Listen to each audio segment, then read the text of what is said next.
Está começando mais um programa da AME Osasco e você, e claro que hoje nós vamos falar de um tema importantíssimo que é suicídio.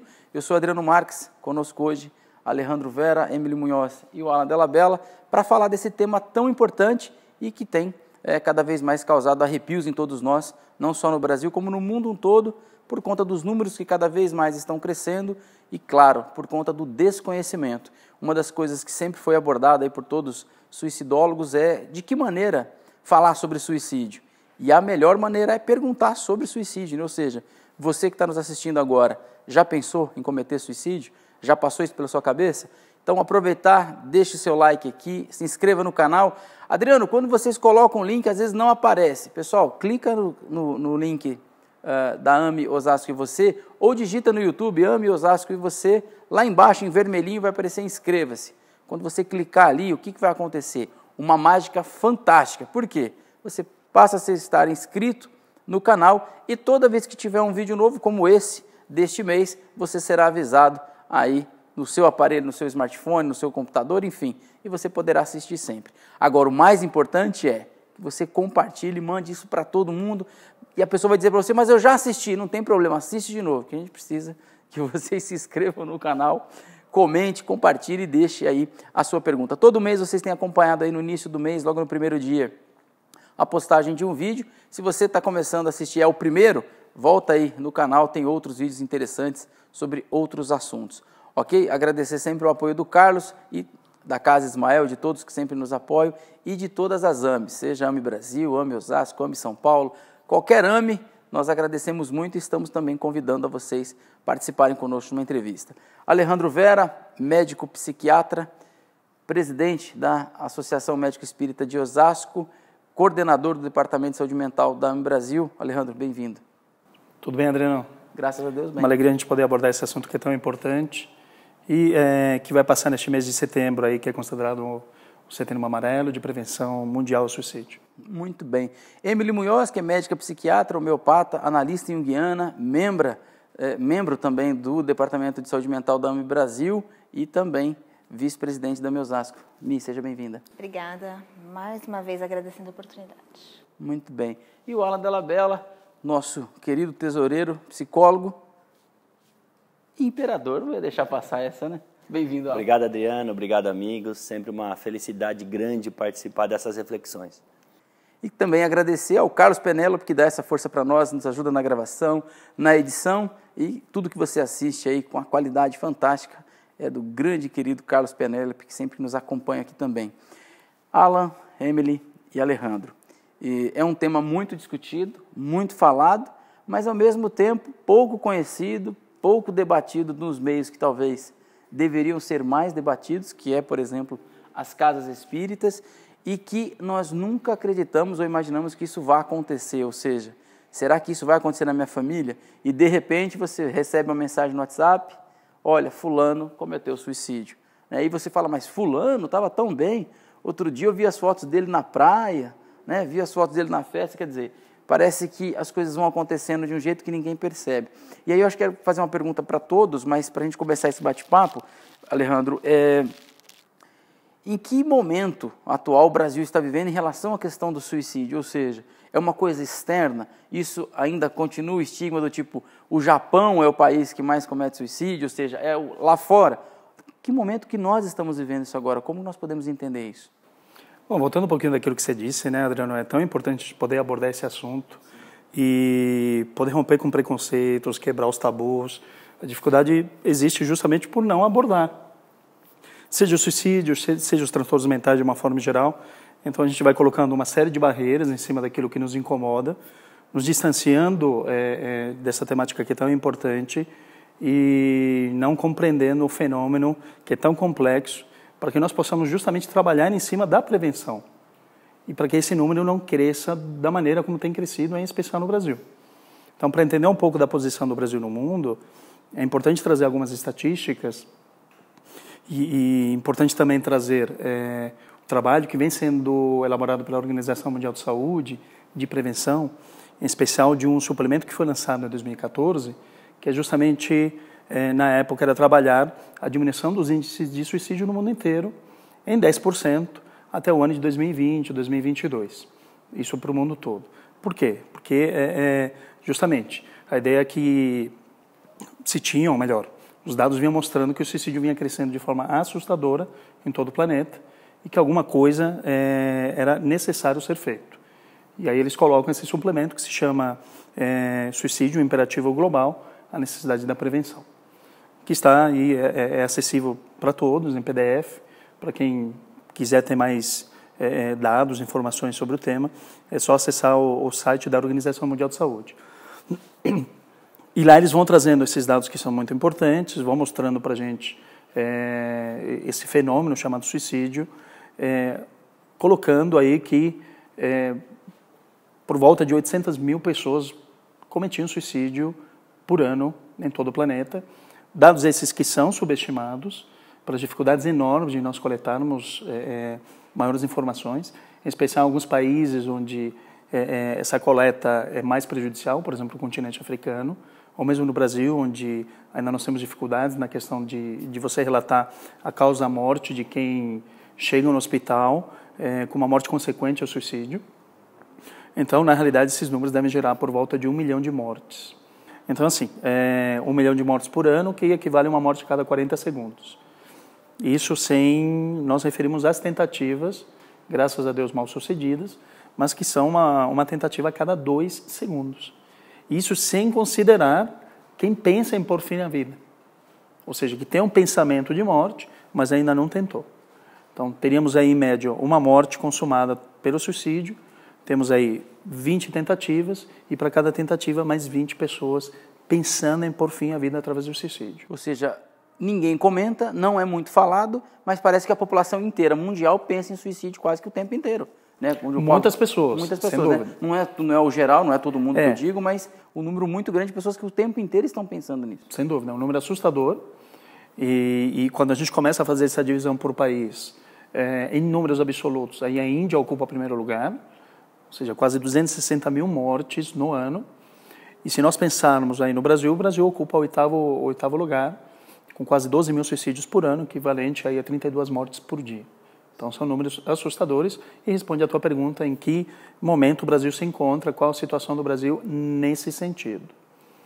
Para complementar ainda mais o que você colocou, em que posição, em que momento o Brasil se encontra, enquanto muitos países foram abraçando a ideia da Organização Mundial de Saúde de trabalhar políticas públicas, trabalhando a questão do suicídio em termos preventivos, de abordar o tema, de quebrar tabus, em alguns países a gente acaba tendo uma diminuição dessa porcentagem, mas o Brasil está na contramão, mostrando o aumento dos índices de suicídio, em especial no grupo dos mais jovens. Sim. Então isso traz ainda maior preocupação para todos nós. Alejandro, Emily e Alan, nós vivemos uma situação política no Brasil muito grande. O suicídio é uma questão de saúde pública. Ou seja, parece que tem alguma coisa a ver aí. E aí, só ressaltar para quem nos acompanha agora, pessoal, o CVV, que é o Centro de Valorização da Vida, criou uma cartilha, né, ela fantástica, e isso é distribuído, você pode baixar isso na internet. A Federação Espírita Brasileira também, agradecer pelo trabalho que eles fazem, tem vários livros, várias obras e um material muito rico também em campanha, em cartazes, em defesa da vida contra o suicídio. Então vale a pena, às vezes numa casa espírita pequena, eu não tenho tanto material, Adriano. Entre em contato não só com a FEB, Federação Espírita Brasileira, como as outras federativas. Esse material pode ser disponibilizado para que você tenha isso com fácil acesso na sua casa espírita e ampliar esse atendimento, esse alcance. E aí é uma pergunta para os três, queria muito que os três participassem. Eu não sou da área médica. Como entender o que é um caso de saúde pública? O que diferencia? Como que é entender isso? Alan, Emily e Alejandro. Um caso de saúde pública é quando existe uma prevalência muito grande e necessita de uma atenção do governo, do Ministério da Saúde em relação àquele assunto. Porque a prevalência vem aumentando e aquilo se torna prejudicial de alguma forma ao Estado. Né, pensando financeiramente, enfim. Mas pensando epidemiologicamente, o suicídio de fato tem se tornado, e eu acho que a grande questão é o porquê, né? Sim. O porquê que tem aumentado tanto, o que está acontecendo nesse movimento atual da humanidade. Por que será? A gente pensa aí, pensando no espiritismo, transição planetária, e a olhos vistos, nós estamos num momento de transição, de mudança de paradigma, né? É só pensar como era na nossa infância e como é hoje. É praticamente um outro mundo, não existia nem internet, então, quer dizer, as mudanças estão acontecendo de forma muito acelerada. Será que tem a ver com isso? Não sei, o que vocês acham? Acho que a gente pode pensar nessa linha, né? Como o próprio nome diz, é necessário que se faça políticas públicas que venham a prevenir, entender, elucidar tudo que envolve os sintomas, os sinais, a família, daquele que sofre e daquele que quer eliminar a dor através dessa forma terrível que é o extermínio da própria vida. O índice ele tem se tornado alarmante no Brasil, não obstante as ações de doutrinas religiosas, de instituições particulares e até da mídia vêm aumentando. Então, ou seja, mesmo a gente falando um pouco mais sobre isso, nós não estamos conseguindo conter o aumento desses índices, o aumento desses números. Então, nós precisamos somar forças. E é aí que entra, então, a iniciativa pública. Para quê? Para dar mão a essas iniciativas privadas e a gente conseguir criar, junto com os órgãos já existentes, uma política que venha mesmo acolher esse drama muito grande que o Brasil está passando. Alejandro, não sei se você quer completar isso, mas eu quero fazer uma pergunta no que a Emily colocou. E uma das coisas que desperta em mim muita curiosidade é em relação aos bastidores de um consultório, que vocês três atendem. Quais são os porquês das pessoas quererem o suicídio? Alan, Emily e Alejandro, ou seja, vocês têm contato direto com as pessoas no consultório de vocês, seja na área da psiquiatria, seja da psicologia. Quais são os porquês? O que são alegados? Eu não quero mais viver, ou não quero mais fugir do problema, que na verdade a pessoa quer viver, mas sem a dor. Quais são os porquês? Dá para enumerar? Eu creio que, complementando um pouquinho daquilo que eles trouxeram em relação à tua pergunta de ser um problema de saúde pública, pelos números que são alarmantes e que vão despertando a necessidade de serem criadas políticas públicas eficazes de prevenção ao suicídio, em que isso também cada vez mais esteja, obviamente, vinculado ao sistema público de saúde, onde as pessoas elas tenham acesso a profissionais que consigam auxiliar nesse problema que é tão grave.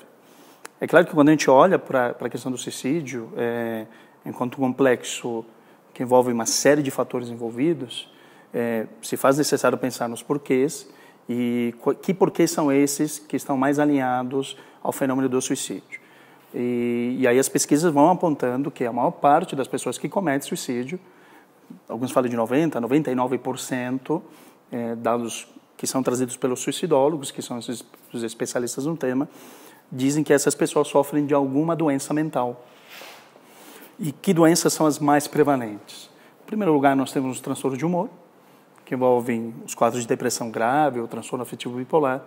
Em segundo lugar, o uso de substâncias, tanto as ilícitas, ou seja, aquelas que não são permitidas por lei, quanto as lícitas, que são permitidas por lei. E aí, o maior problema público, o maior problema de saúde pública no Brasil, em termos lícitos de uso de substâncias, é o álcool. Em terceiro lugar, transtornos de personalidade, que aí, de uma forma leiga e para que as pessoas compreendam, a gente poderia dizer que são a maneira como as pessoas lidam com a vida, problemas que envolvem nossos aspectos de personalidade, o jeito de ser. E, em quarto lugar, a esquizofrenia. Então, as doenças mentais são as mais prevalentes e as que mais estão alinhadas com o fenômeno do suicídio.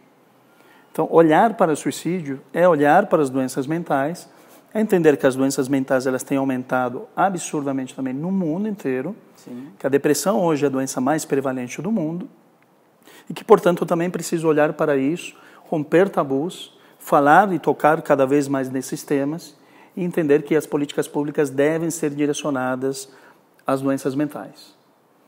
Dados da Organização Mundial de Saúde que também são muito importantes e fazem com que a gente compreenda um pouco melhor desse fenômeno, a maior parte dos transtornos mentais elas ocorrem onde? Em países pobres ou em desenvolvimento. e 75% dos suicídios ocorrem nos países pobres ou em desenvolvimento. Então, existe uma relação, obviamente, que envolve os países subdesenvolvidos, os países onde você tem pouco acesso à saúde, os países onde você tem questões relacionadas à economia de uma forma global. Então, tudo isso acaba, de alguma forma, também fragilizando o ser e levando a um estado de profundo sofrimento, em que ele se encontra mais vulnerável e pode, sim, desenvolver algumas doenças mentais e cogitar o suicídio como uma alternativa para pôr fim à dor. Nem sempre é porque ele quer, não quero mais existir, não, eu quero pôr fim à dor. Eu não quero sofrer mais. Né? Isso. Se resumisse, complementando o que o Alejandro está dizendo, em uma palavra, o que leva a pessoa a pensar em suicídio, em uma palavra, é a dor. A dor é muito grande e para evitá-la, para combatê-la, ele cogita a possibilidade do extermínio da vida. Onde entram, então, os transtornos mentais, que é um componente de mais de 90% dessas pessoas que tentam o suicídio. Justamente na dificuldade dessa interpretação, na ampliação das próprias habilidades sociais e mentais para o enfrentamento da dor. Então, essa restrição, essa condição mental, ela acaba favorecendo o pensamento do suicida, na medida em que ele se encontra com menos recursos de enfrentamento.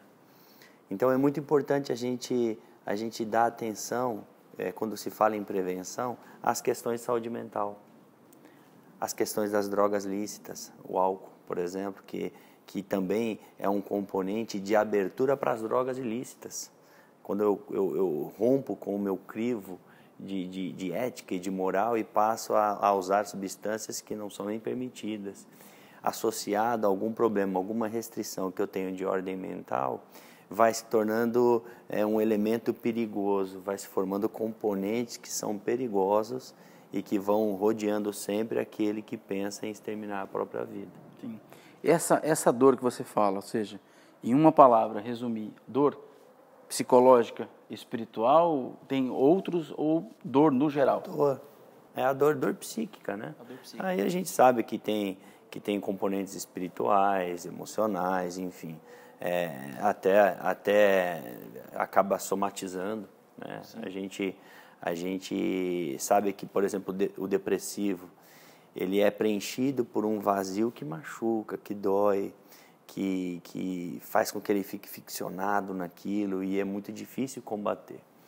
Então, quando a gente fala do envolvimento de políticas públicas, de nos darmos as mãos aí para orientar, inclusive, os profissionais da área de saúde, né, para que eles entendam a melhor forma e que nós somemos esses conhecimentos a fim de acolher melhor, de interpretar melhor, de indicar, de encaminhar, a gente vai começar a trabalhar na redução desses números alarmantes. Quer dizer, é um início, né? É um começo.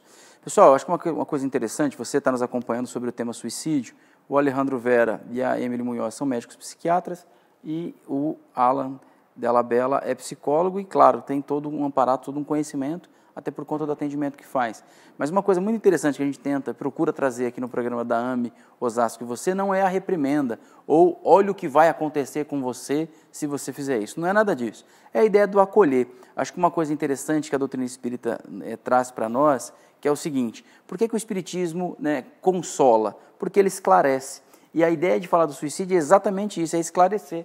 Ou seja, que a dor que você está sentindo, essa dor que o Alan explicou muito bem, ela tem solução, ela tem cura para isso, mas você precisa procurar. Então, acho que uma das possibilidades e a ideia de nós termos criado, eles terem criado o programa da AME Osasco Você, esse canal, é justamente fazer essa ponte com você que está aí, nos acompanhando, nos assistindo. E aí, uma coisa que eu sempre comentei, e peço licença a eles para comentar, o segundo ponto que o Alejandro colocou é a questão das drogas lícitas, ou seja, está crescendo de uma maneira alarmante, e o segundo ponto principal que o Alejandro colocou é a questão das drogas lícitas, o álcool. E o álcool está entrando nas nossas casas, nas casas de vocês, na sua casa, que nos acompanha pela porta da frente. Ou seja, o que nós estamos dando para os nossos filhos ingerir ou pelo menos olhar o que nós estamos ingerindo em casa, que lá na frente pode gerar um problema como o suicídio. Então a gente precisa começar a observar essa questão como o Alan bem colocou, né? Às vezes, mas é só um vinho, né, no jantar, mas tomar muito cuidado, observar. Talvez para quem já tem uma base, um conhecimento, um suporte, passa desapercebido, o vinho realmente entra como uma fonte de alimento, ok. Mas para muitos de nós que não temos talvez essa bagagem, essa estrutura, ele pode se transformar num problema muito sério. Ah, Adriano, mas aí você está falando isso porque você é contra? E aí por isso que eu pedi desculpa a eles. Eu sou contra, mas essa é a minha opinião. Não é a opinião do programa. Eu estou comentando só para aproveitar a oportunidade. Mas o mais importante aqui é lembrar exatamente isso. A ideia aqui é acolher. Então, se você passa por isso, procure ajuda. Adriano, mas eu não tenho condições. Eu já falei isso em todos os programas, eu acho. Deixa aqui embaixo o seu comentário. Provavelmente alguém pode te ajudar. E aí, fale para nós, qual é o seu problema? O que está acontecendo? E aí, Emílio, eu queria trazer uma outra questão interessante que a gente conversando aqui nos bastidores e você tinha comentado, que é o seguinte, dentro, né, de um ambiente ali de consultório e tal, esses porquês que você, né, comentou para nós, como que é atender isso? Como é que é consolar isso e mostrar para quem talvez já tenha decidido, olha, a decisão eu vim aqui só para te informar, não tinha ninguém para contar, eu vim aqui contar só para você. Como é que é isso? Como é que é entender isso, aceitar isso, ouvir, buscar esclarecer? O suicídio ele esbarra com questões muito importantes da psiquiatria, né? Primeiro que é uma pergunta importante na anamnese. E é uma pergunta muito delicada de ser feita. Mas a gente se surpreende toda vez que pergunta, porque muitos atendimentos que eu fiz e que eu pensava que não havia esse pensamento estava lá. Né? Então, aparentemente, a gente já fala, não, acho que não passa na cabeça. Não, passa na cabeça. E eu creio que não há nada mais humano do que a gente se cansar. Quem nunca? Quem nunca já esteve cansado dos problemas, das dores que a gente carrega ou das provações? E eu acho que começa por aí, com esse cansaço, com a incompreensão dos porquês, enfim. Então, na verdade, a primeira abordagem é convidar a pessoa a olhar para o que está acontecendo na vida dela. E realmente, essa questão, esse dado, né, 90% das pessoas têm um transtorno mental. A gente já esbarra com uma outra questão, que é a aceitação de ter um transtorno mental ou mesmo compreender o que é um transtorno mental. A psiquiatria tem um grande desafio, que é trabalhar sem números, sem exames, sem... né? Seria muito mais fácil a gente picar o dedo da pessoa e falar assim, olha, você está com depressão. Né? Como a gente vê na glicemia, não, agora tem um transtorno bipolar. Seria ótimo, né? Perdão interromper, em nenhum exame de sangue aparece isso. Infelizmente. Não é detectado. Não, espero que nas minhas próximas existências, quando eu for psiquiatra de novo, isso aconteça. Porque vai ficar bem mais fácil. Mas não é assim. Então, o que é um transtorno mental? O que eu tenho? Nunca nenhum exame mostrou. Então, primeira coisa, teve uma alteração de comportamento? Tem uma alteração de comportamento que está comprometendo sua vida no momento atual? Então, vamos repensar. Da onde vem esse pensamento, essa falta de energia para lidar com as questões? Vai ter um ponto de origem, né? Sim, vai ter um adoecimento, vai ter uma diminuição da energia psíquica. E a primeira coisa, normalmente, como eu abordo, né? Eu sempre convido a pessoa, olha, vamos tentar antes se tratar? Se dê a oportunidade de um tratamento. Porque, nesse momento, se esse pensamento está acontecendo, não sou eu que estou falando, as estatísticas dizem, você está adoecido mentalmente. E não há problema nenhum nisso. Quem nunca adoeceu? Quem nunca se cansou? Quem nunca precisou de ajuda? É até romper um tabu, né, Mi? Claro, né? Quem nunca? Tem horas que a nossa mala fica pesada, tem horas que a mochila pesa nas costas e a gente tem que parar. Não é verdade? Então, vamos se dar a oportunidade do tratamento. Então, vamos admitir a hipótese que talvez eu esteja de fato adoecido, que a minha bateria está acabando, né? Que é mais ou menos isso, a minha energia psíquica está deficiente, eu estou cansado, estou precisando repensar, e me dá a oportunidade do tratamento, da medicação, da psicoterapia, não é? Quem sabe essa energia, essa bateria aumenta um pouquinho e eu posso repensar sobre esse ponto.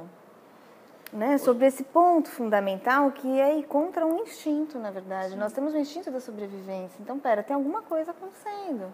Se eu estou querendo ir contra esse instinto, tem algo acontecendo. Então, é um convite a repensar. Normalmente é dessa forma que eu abordo.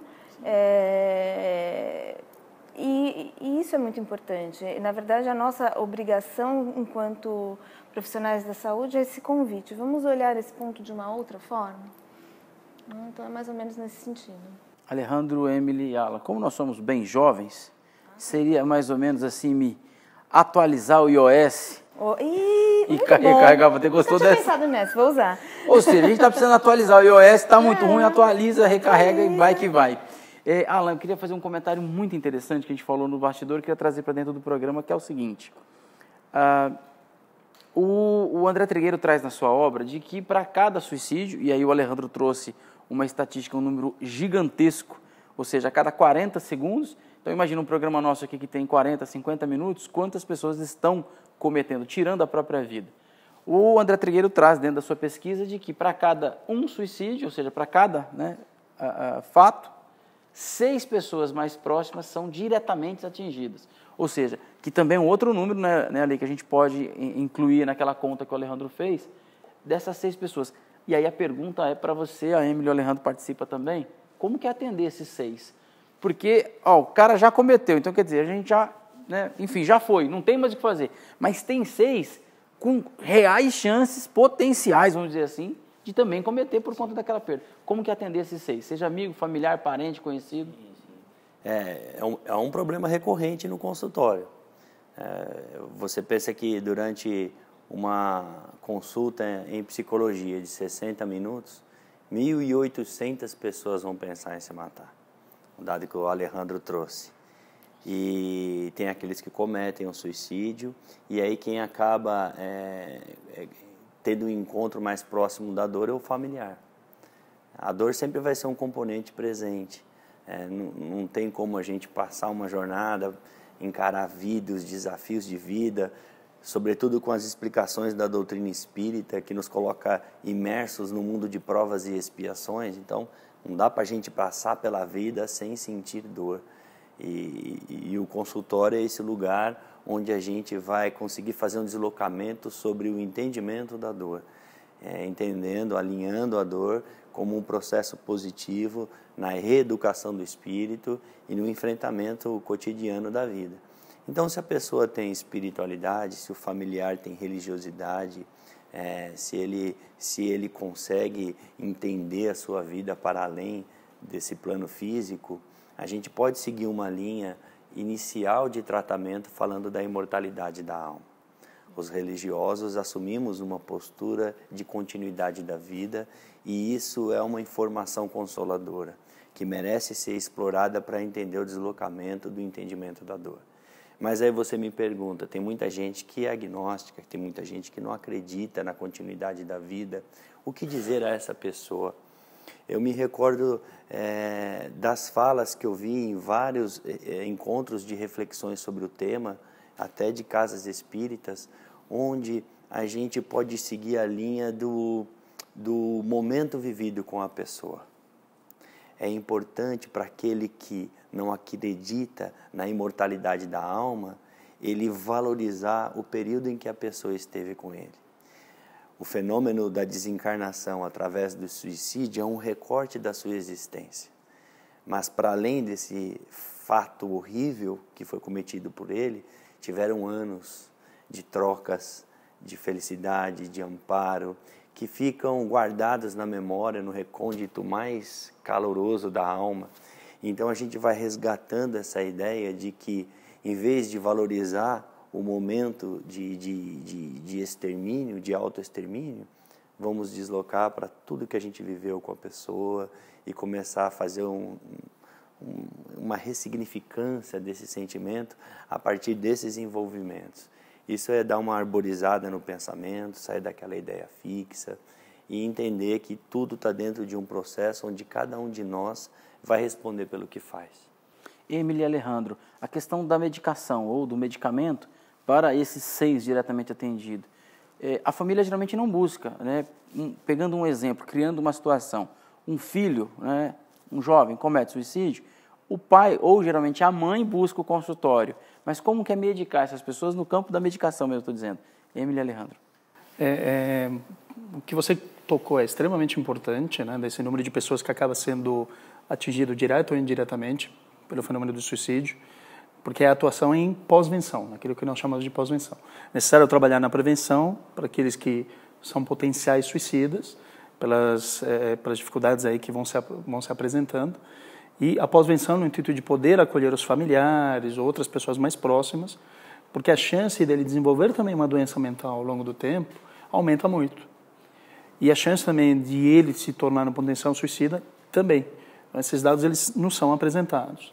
Então, é claro que a partir do momento que essa pessoa, que é familiar de alguém que já cometeu suicídio, nos busque em um atendimento, vai se fazer a avaliação natural de entender se aquela pessoa ela vivencia o período, obviamente, do luto, e luto não se medica, a não ser que em paralelo ela esteja desenvolvendo algum outro transtorno, seja um quadro de depressão ou de ansiedade, em que aí sim se faz necessária a medicação, no intuito de poder auxiliá-la a enfrentar esse momento.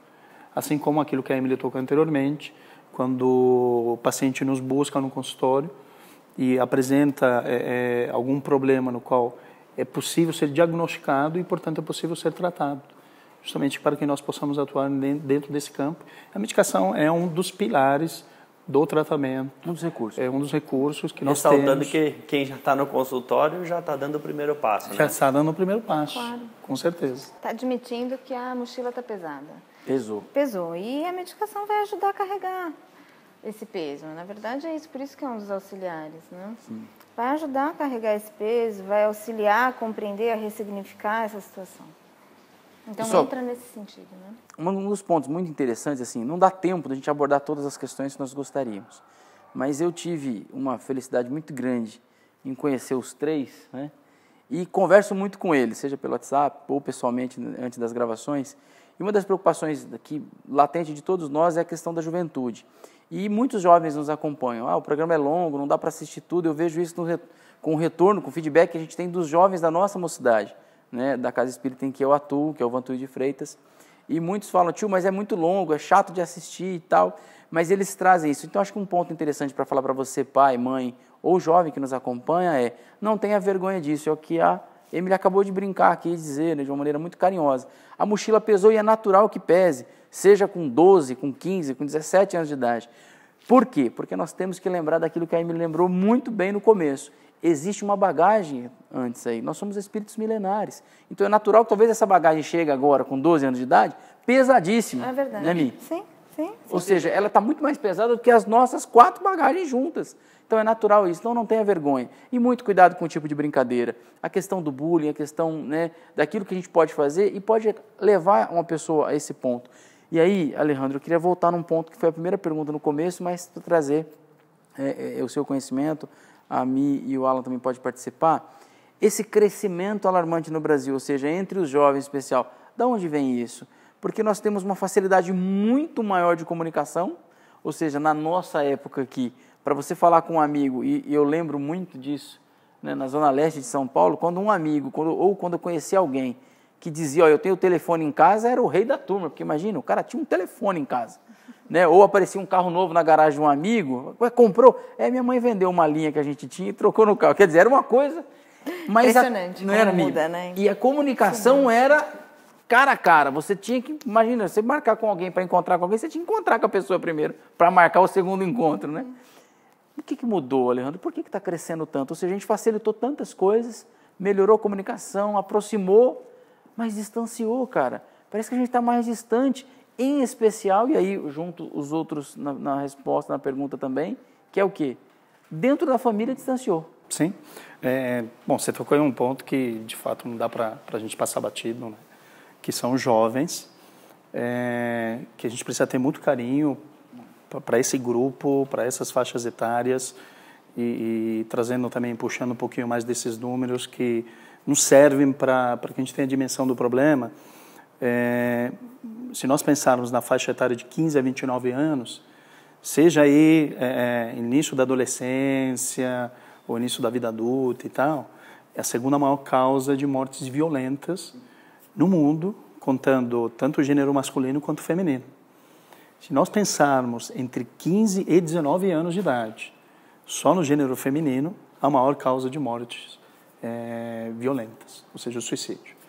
E aí nós temos aí relatos de crianças de 3, de 4, de 5 anos de idade, já de alguma forma, né, manifestando o desejo de morte, é claro, de formas muito específicas relativas a essa faixa etária, mas que vão mostrando o quanto que se faz necessário olhar para essa população, para esses jovens, de uma forma bem carinhosa e atenta. Nós temos evoluído, obviamente, em termos tecnológicos, teoricamente encurtando distâncias, mas que nitidamente o ser humano não tem aprendido a lidar bem com esses recursos.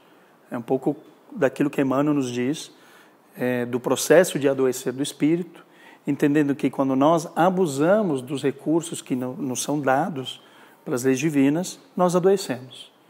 E hoje esses recursos, eles estão muito em nossa mão, são os recursos tecnológicos. Então, muitas redes sociais, formas de comunicação constantes, mas que têm nos distanciado aí do olho no olho, de a gente poder sentar e conversar, dentro de casa poder almoçar ou jantar junto com a família. Mais de uma vez já atendi adolescente dizendo que troca mensagem com a mãe dentro de casa. O adolescente no quarto, a mãe no outro quarto, eles ficam trocando mensagens.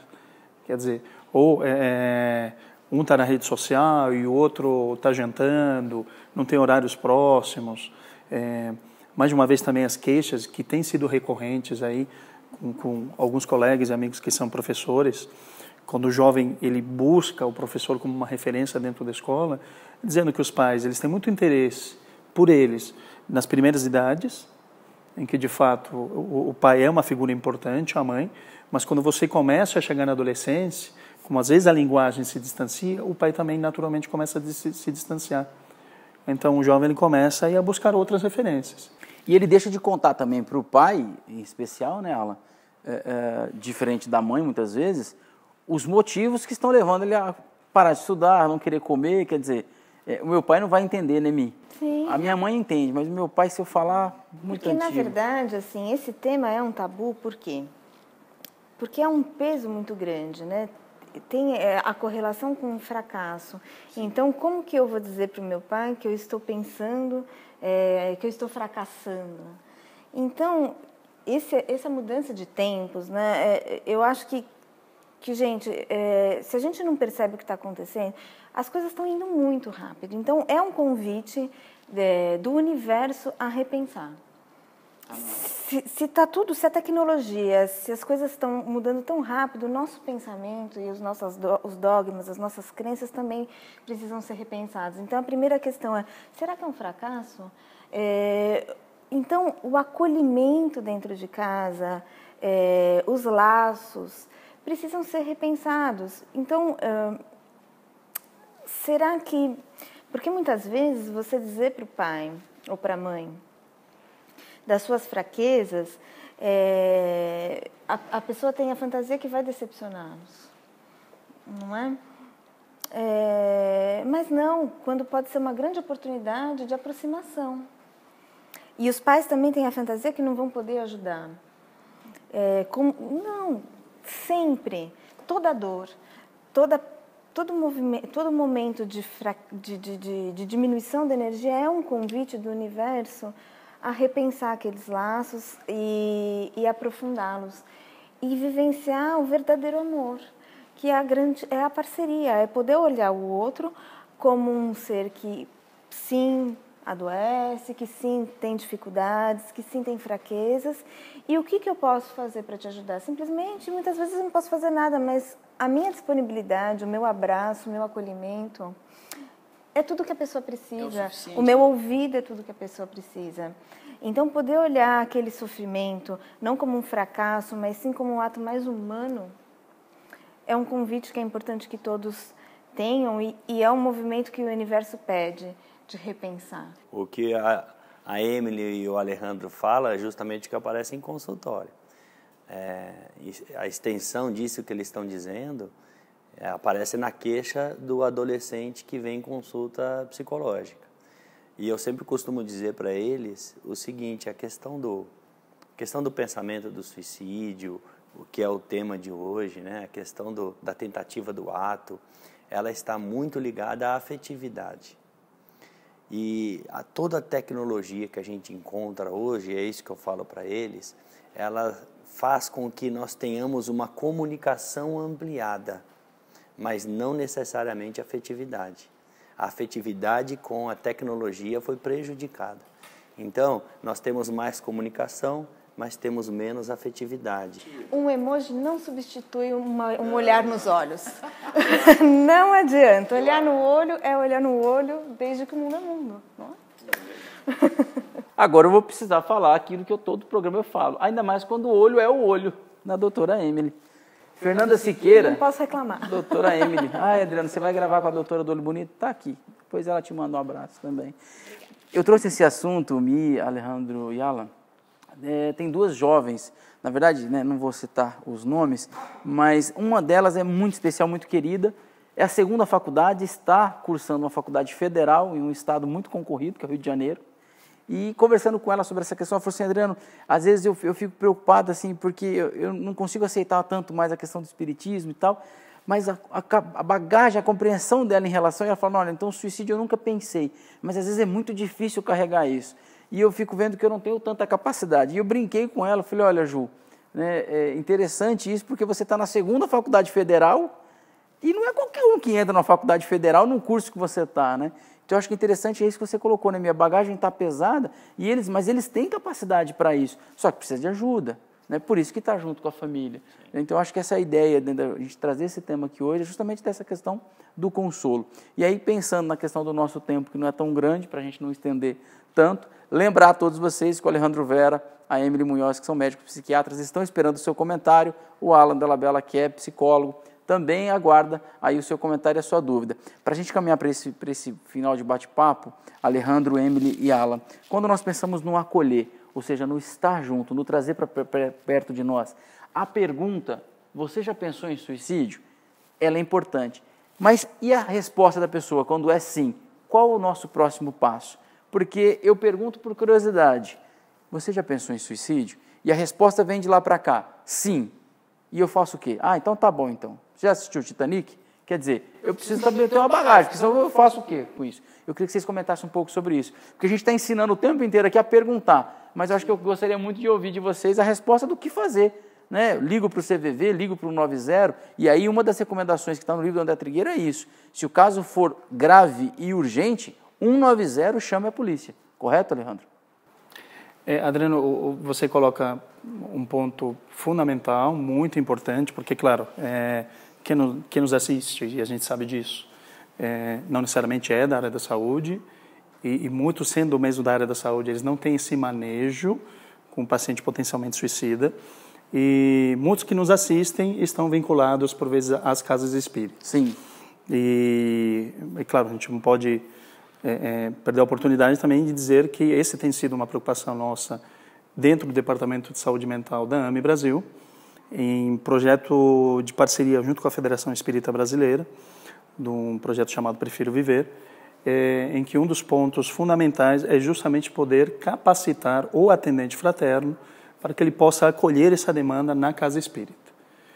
Porque se criam, obviamente, vários mitos, vários tabus, e um deles é: pergunto ou não pergunto? Se eu perguntar, eu vou estar sugerindo, estimulando com que aquela pessoa cometa suicídio? Isso é um mito. Pelo contrário, quando eu pergunto, a pessoa ela se sente compreendida, acolhida, e ela consegue desenvolver o tema. E a partir disso, obviamente, o que fazer dentro da casa espírita. As instituições religiosas, de uma forma geral, são os espaços mais buscados quando a pessoa tem algum grau de sofrimento. Por vezes mais do que as próprias instituições de saúde. Então, é fundamental que esse tema ele seja cada vez mais abordado, em especial dentro da casa espírita, que o atendente fraterno ele se capacite para tal, e a partir disso entenda que, quando se fala em suicídio, nós estamos falando daquilo que nós consideramos, em termos médicos, de uma emergência psiquiátrica. Então, eu necessito orientá-lo a buscar um profissional de saúde, um médico, um psicólogo, para que ele possa aí, dar continuidade ou dar início a um tratamento. A casa espírita também se mostra um espaço de complemento a esse tratamento que porventura ele esteja fazendo ou não. E aí a importância de discutir a questão da religiosidade, da espiritualidade, como um dos melhores e mais eficazes meios de prevenção. Isso é fundamental, independente do credo, independente da religião, da fé que a pessoa professa, porque auxilia a se fortalecer cada vez mais perante as dificuldades da vida, dar mais sentido à sua existência, ter mais bem-estar, criar vínculos com aquele grupo que o acolhe de uma forma muito mais sadia, harmoniosa. Então, se faz necessário, sim, perguntar no atendimento fraterno, orientá-lo a buscar tratamento médico, por vezes, sim, orientá-lo a buscar espaços de escuta, como é o Centro de Valorização da Vida, que nós temos o telefone 188, como um espaço aí em que as pessoas podem buscar cada vez mais informações, entender como funciona esse atendimento.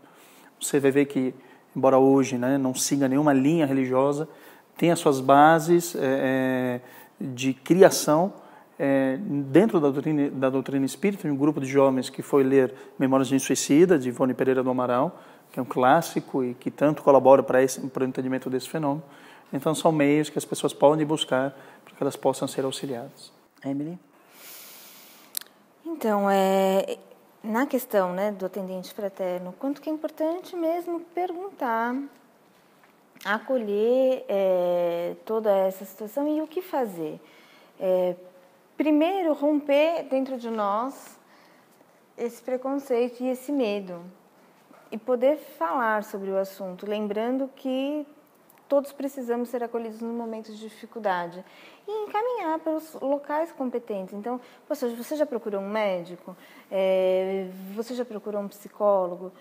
E numa emergência, creio que é importante dizer, não, se, por exemplo, chegar alguém ao meu consultório e falar assim, não, olha, eu vim aqui só te avisar, e a pessoa realmente está decidida, eu tenho por obrigação quebrar o sigilo médico e avisar alguém da família ou encaminhar um hospital, porque naquele momento a pessoa precisa de proteção.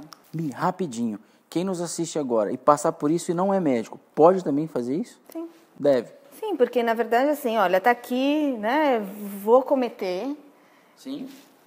Então, eu preciso fazer alguma coisa, não é? Para impedir. Admitindo que 90% das pessoas que cometem têm um quadro de doença mental, eu preciso encaminhar para o local onde ela possa ser acolhida, que é um hospital.